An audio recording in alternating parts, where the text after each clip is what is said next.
Okay, today we're going to take a look here at the new MX Master 4 mouse, and this one is for the Mac.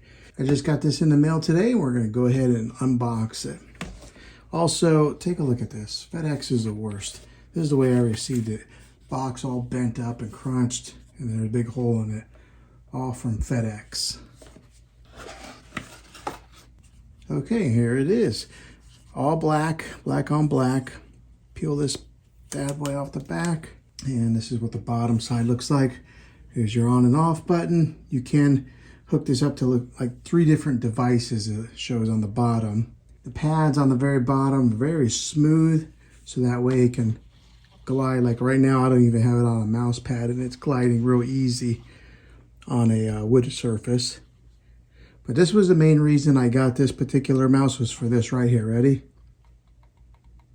That silent click. I like that.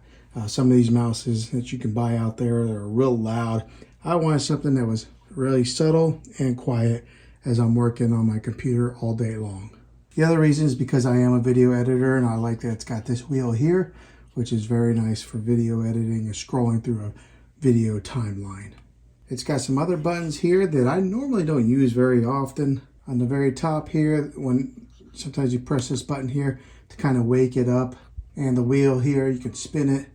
Look at how it just spins and spins and spins. Then on the front here, it's got USB-C charging.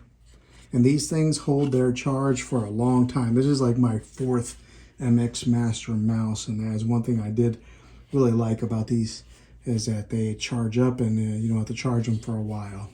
There you go. There's your honest review, honest impressions from a real consumer on the MX Master 4 Logitech mouse. This one's for the Mac.